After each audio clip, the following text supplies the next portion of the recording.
Hello, and welcome to the Society of Critical Care Medicine podcast. I'm your host, Dr. Elizabeth Mack, and today I'm speaking with Dr. Nadir Yehya about the article, Parent and Provider Perspectives on the Short-Term Outcomes of Critically Ill Ventilated Children, published in the September 2025 issue of Pediatric Critical Care Medicine. To access the article, visit pccmjournal.org. Dr. Yehya is an attending physician in the Pediatric Sepsis Program and the Division of Critical Care Medicine at the Children's Hospital of Philadelphia in Philadelphia, Pennsylvania. Welcome. Thank you for having me. Before we get started, do you have any disclosures to report? I do not. Okay. Well, thank you so much for this important contribution. Curious, how did you get the idea for this project, this manuscript, and how did you come to collaborate with these authors? I'd just like to give other people an idea of how they might bring a project from idea to publication. Thank you. It's a good question, and it's a bit of a long answer, so bear with me. But I've really been fascinated with how we conduct clinical trials. I started off as a basic science researcher, and I've becoming slowly more clinical over the course of my own career. And so along the way, I picked up an epidemiology degree. And one of the areas I was interested in was clinical trial methodology. I'm also interested in observational study methodology. But one of the things which I think a lot of pediatric ICU practitioners will appreciate, but perhaps some adult practitioners as well, is how often we use composite outcomes. And in peds, this is a big issue because mortality is relatively low. And so while that's good for the kids, it makes powering trials for any sort of meaningful outcome a little bit problematic. And so we very often rely on things like ventilator-free days or hospital-free days or oxygen-free days or organ failure-free days or something where like you have to penalize mortality, but you're not really looking at mortality as the primary thing. It's like a part of something else. And so the degree to which we use these is informed primarily by the fact that people started doing this in the 90s in a lot of ARDS and sepsis trials. And so we've just kind of continued with it. But I've always been curious as to how much parents care about this. Like, do patients care about this? And like for adult patients primarily, like you can ask them. And then do parents care about this as a surrogate for like, would the patients actually care about it? And I guess the motivating question was, if my child was intubated for ARDS and they had the option of being intubated for 5 days and on full phase BiPAP for 2 days, is that better than if they were intubated for 6 or 7 days and on BiPAP for 1 or 0 days? And I'm just curious how providers felt about that question, how parents would have felt about that question. So that's how this question came about. And the academic version of that is how clinically relevant or how patient-centered are the composite outcomes that we use very commonly in ARDS trials. And the more colloquial version of that is essentially like, how much do patients care about the stuff that we seem to care about, and how concordant is that versus how discordant is that? Hopefully that answered what you were getting at. Yeah, thank you so much. And how did you come to collaborate with this team? Was this an existing collaboration or? Some of them were existing collaborations, some of them were new. 2 of them are mentees of mine. And I think that's actually like a really big part of what I do in a teaching institution is try to bring along and I'm at the stage when I conducted this particular study that I had some degree of seniority. And so Megan Shannon was, at the time, she approached me as a resident and applying for critical care. And she matched and became one of our fellows. And she's currently now like a fellow at CHOP in critical care. And she was interested in a project that she could do during her time as a resident. And so she did the entirety of the legwork on this project. And so we developed this question, we developed the questionnaire, and she performed like actually going to parents at bedside and actually asking them these questions and conducted the study. And she was responsible for the primary writing and the data analysis of the manuscript. And so bringing her along got her exposed to some degree of research. It probably helped her get a publication, which may have made her a more attractive fellowship candidate when she was applying for fellowship. And in fact, it seemed to have worked insofar as that we matched her. So we must have liked something. And Dr. Garrett Keim, I've worked with for about 12 years now. He also approached me 12 years ago as a resident for research. And him and I now have like 20, 30 publications together in the space of respiratory failure epidemiology. So Garrett ended up being also a resident who became a CHOP fellow, who became junior faculty. And now he recently was awarded his K-23 and is a mentored career development award through NHLBI. And it's been just really, really phenomenal watching him grow. He's a much better epidemiologist than I am at this stage of the game. And I credit him a lot with really pushing the field and defining like what we know about post-discharge outcomes in terms of readmission rates, how sick these kids get, what kind of respiratory morbidities they have after leaving the ICU. And his subsequent work is also kind of focused in this area of, are we analyzing trials the right way? Are there better ways to do this? And what outcomes should we be choosing when we power our trials? So that's how I started working with him. Michael Harhe is an epidemiologist who I've worked with for about like 5-6 years now. Him and I published a statistical assessment of the properties of the right way to analyze ventilator-free days back in like 2018. And we've just kind of worked together on multiple studies since then. We're co-investigators on 2 R01s together. And so we share a lot of academic interest. He's not a physician, he's a PhD trained, renowned biostatistician, epidemiologist who's really pushed the envelope in terms of novel trial designs, Bayesian analyses, adaptive randomization schemes, ways to kind of maximally leverage data and patients in the critical care space, given the problems of critical care trials. There's some nuances to doing trials in critical care that make it a little bit more difficult than some other disciplines. And so Dr. Hare and I share that interest in trying to answer those questions. And I'm able to provide some pediatric expertise, and he has the biostats and epidemiology expertise to really complement that. And so we've worked together for a while from there. So that was a established collaboration. And he's at Penn, so it's like I just have to walk across the street to his office. Awesome. Thank you for that. And shout out to the trainees and the mentorship happening. Beautiful story. Similarly, thinking about teams, I'm a big believer in the power of PFACs, Patient Family Advisory Councils, and would love to hear just a bit for our listeners how you worked with that advisory council to design the survey. What did you learn from including family voices in the research process itself? Oh, they're invaluable. I think that there are certain aspects that we've leveraged our Patient Family Advisory Council for other ICU research questions. And not all the families that are represented in them have had children in the ICU before, but they've all been hospitalized at some point or another. And they're all like users of the healthcare system. And some of them have, in fact, had experiences with the pediatric ICU specifically, so are the CHOP PICU. And so we've used them for prior studies in terms of how to approach families, what is the best way to ask a question using a combination of non-jargony language, but without talking down to somebody or making it look like you're talking down to them. There's a tension that medically sophisticated families have, I find, that you don't really want to take away all jargon from them because they've heard a lot of the stuff before. And so communicating information about their patient, about their child is one thing, but communicating information about research, which is a related and uses some of the same words sometimes, but is actually like a really different phenomenon. It required some sort of work with them to like actually say like, this is what we're trying to accomplish. And these are our thoughts of the kind of questions we would ask. What do you think? And they gave us insight into like how a family would hear those questions. And so in terms of like in this particular study, we used them for instrument design and informed how to approach these families and what stage of the PICU hospitalization we should approach them in terms of when things could be potentially more stressful or less stressful, but still stay within the goals of the study. And so in other studies, we've used them for like similar sorts of things in terms of informing a research instrument or a survey questionnaire, the wording of certain things. And it's really helpful, I find, to get feedback from a stakeholder that is not always engaged, but is very much in the ICU, is a major stakeholder in research. Yeah, absolutely. Thank you. So, in thinking about the things that we clinicians care about and trying to align with families on that, it sounds like you found that both providers and families both ranked ventilation duration highest, but diverged on length of stay and oxygen use. And I'm just curious, were you surprised about this? You know, how do you think about this when you think about communicating with families? What's your takeaway there? I was surprised by this. And I think that has to do with the fact that I have not been a parent of a child in the ICU.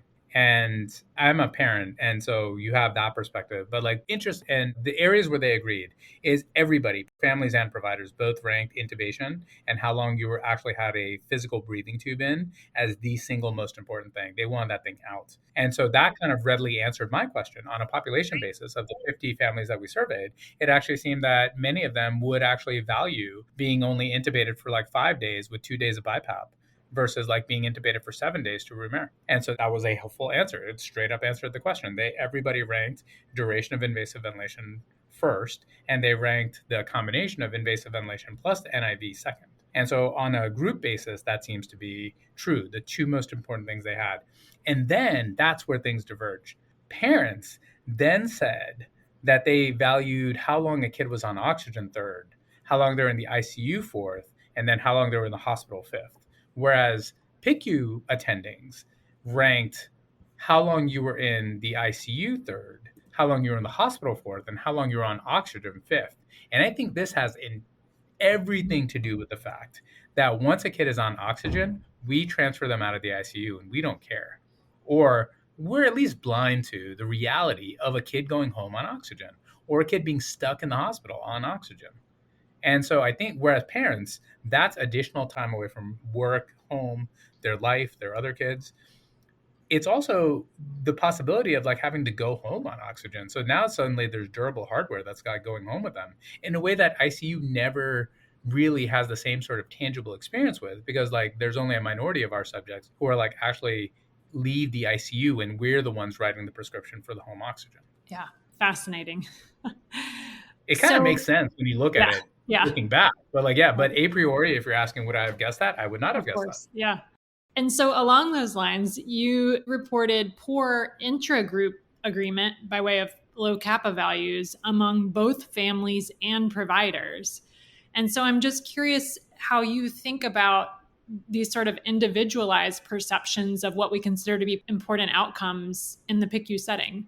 That's a fantastic question. So even within families and providers, the error bars are actually fairly wide. So the rankings of 1, 2, 3, 4, and 5 came out in terms of group averages, but they did not like actually bear out with really tight error bars. There was actually a fair amount of disagreement within the family group and within the provider group that suggested that there's a lot of individual variation in terms of what in any given person values. The purpose of this was to kind of establish that ventilator-free days is a valid patient-centered outcome, or is at least more so than is hospital-free days or ICU-free days, because those rank the worst for parents, even though they ranked a little bit better for providers.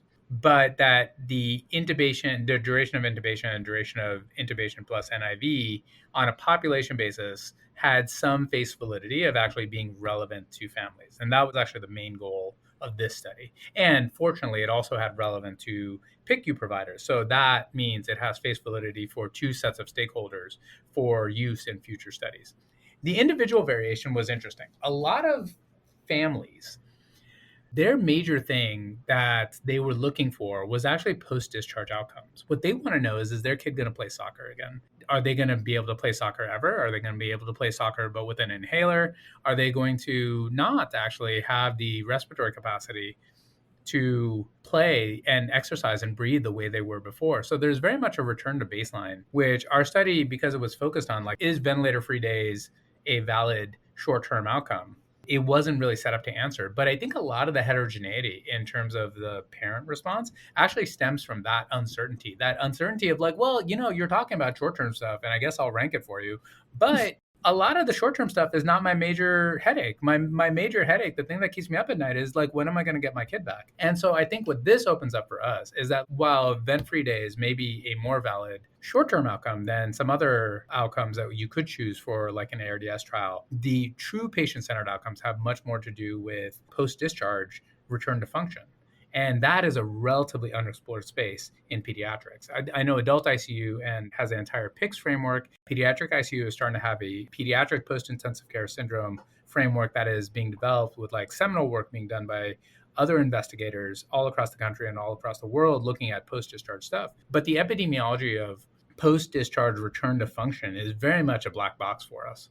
And I think that future studies, even if they're not necessarily powered for this, like it is important for us to start asking these questions as to like how long does it take these kids to return to baseline? Do they return to baseline? Are they like one grade level behind? Are they two grade levels behind? Are they physically developing at the way that they're supposed to be? Are they running around playing soccer or are they not? Has the entire trajectory of their upward development changed? One of the major differences in I think the framework of pediatric post-intensive care syndrome versus adult is that the median age of an adult going into the ICU is like 60. And there are some declines that are kind of expected just through age. And critical illness impacts the trajectory and the slope of that decline that is already kind of happening just because we're getting older and we're accruing comorbidities. Pediatrics is the exact opposite of that. Like kids are developing upward. The median age of an ICU admission is like 2 to 4 years. Your kid should still be getting bigger, stronger, faster, smarter. And critical illness hits that trajectory in the exact opposite slope.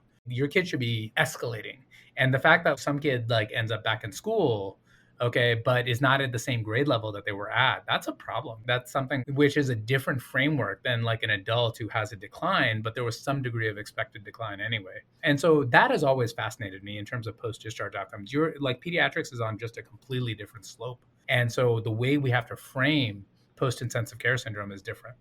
Yeah, thank you so much. As somebody who's writing a paper right now with a secondary endpoint of ventilator-free days, I'm reconsidering, just everything that we do, because obviously this type of important outcome will require an entirely different type of infrastructure on our end as researchers and just a different way of thinking, which I know many people are already in that space. But yeah, this is a much broader, longer term proposition.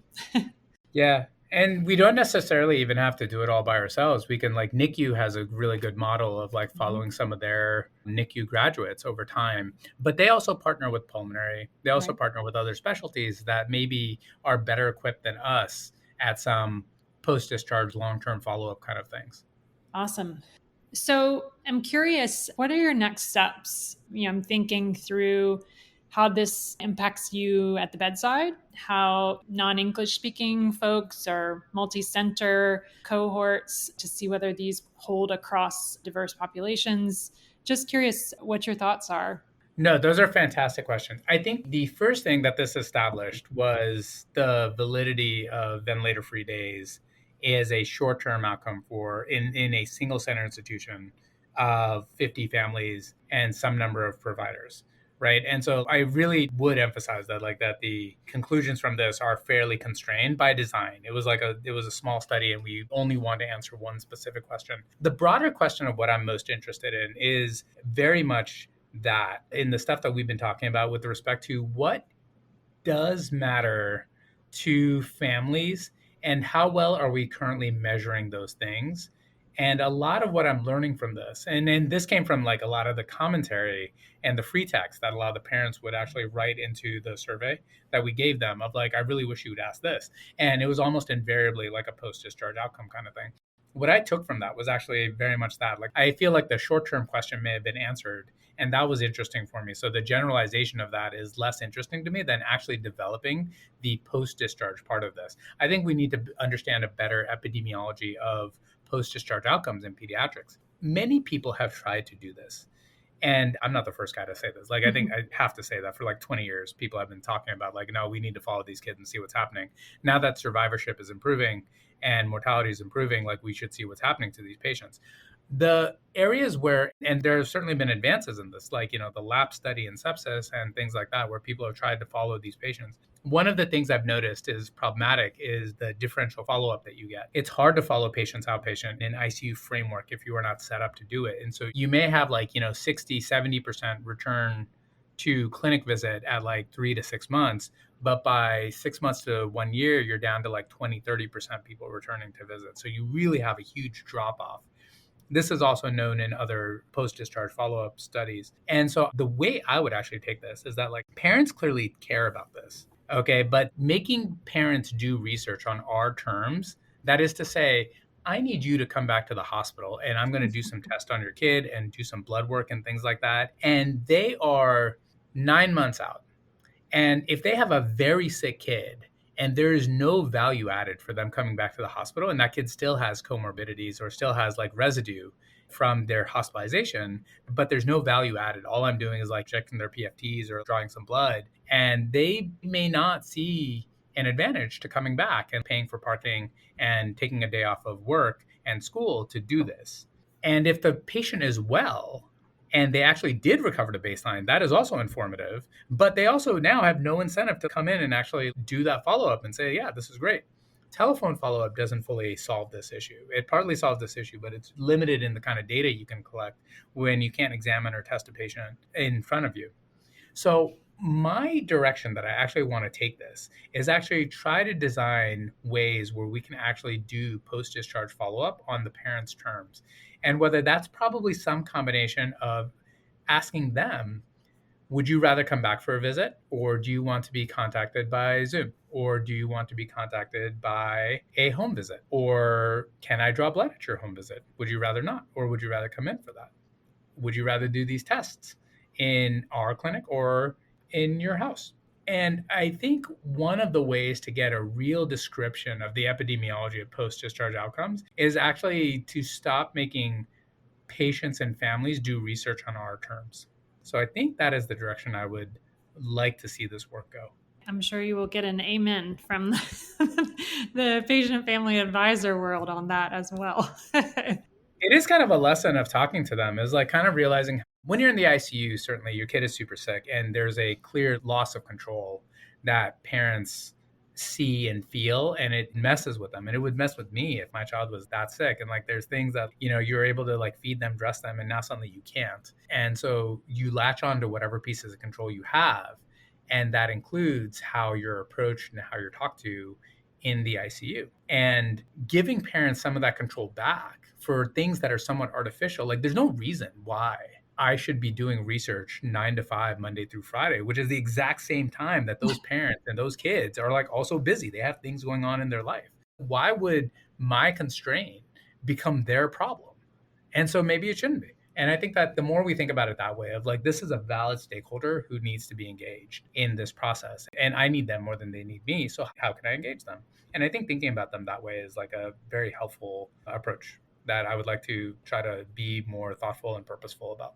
Well, thank you so much. Anything that we didn't touch on that you wanted to make sure that you mentioned? I'm really proud of the fact that 2 of the authors on this started off as residents who reach out to a PICU faculty to do research without necessarily knowing precisely what they wanted to do, but they want to do something. And then actually going through a process of how do we ask a question? And then we're asking that question, and then we're doing the work, and then we're taking a project from start to finish. I cannot underemphasize how important it is for both mentees who have an interest to find a mentor who can help them with these things, and how important it is for mid-level and senior people to be available for the next generation of scientists, because you're not going to do this stuff forever. And I mentioned that Dr. Shannon is a little bit more junior than Dr. Keim is, but I mentioned earlier that Dr. Keim has already surpassed me in terms of like coding, epidemiology, biostatistics. And that is exactly what you want to see. The stuff that I grew up learning how to do and I trained myself how to do and like went to school for, he is growing up in a different generation and trained himself in a more advanced version of all those things. So the way the science moves forward is not me, who's now very busy and senior, trying to learn what the new kids are doing. It's actually training the next generation who actually grows up in the new generation of how to do epidemiology, how to ask causal inference questions, how to do more sophisticated, complicated analyses. And that's just this example. But I think that is generally a truism. The mentorship is a key part of this game. And it's the way to actually really move the field forward, is to have young, fresh ideas, take advantage of their enthusiasm at that stage and having them learn new things, new, better ways of doing things. And I think that that's incumbent on both the mentees and the mentors to keep those relationships. Awesome. Anything else? No, I think this was great. This was super fun. Thank you for having me. Yeah, thank you for making the time for doing this important patient and family-centered work and for taking the time to get it out there. I really appreciate it. I appreciate you guys. Thank you. This concludes another episode of the Society of Critical Care Medicine podcast. If you're listening on your favorite podcast app and like what you heard, consider rating and leaving a review. For the Society of Critical Care Medicine podcast, I'm Dr. Elizabeth Mack. Elizabeth H. Mack, MD, MS, FCCM, is a professor of pediatrics and chief of pediatric critical care at Medical University of South Carolina Children's Health in Charleston, South Carolina. Join or renew your membership with SCCM, the only multi-professional society dedicated exclusively to the advancement of critical care. Contact a customer service representative at 847-827-6888 or visit sccm.org/membership for more information. The SCCM podcast is the copyrighted material of the Society of Critical Care Medicine, and all rights are reserved. Find more episodes at sccm.org/podcast. This podcast is for educational purposes only. The material presented is intended to represent an approach, view, statement, or opinion of the presenter that may be helpful to others. The views and opinions expressed herein are those of the presenters and do not necessarily reflect the opinions or views of SCCM. SCCM does not recommend or endorse any specific test, physician, product, procedure, opinion, or other information that may be mentioned.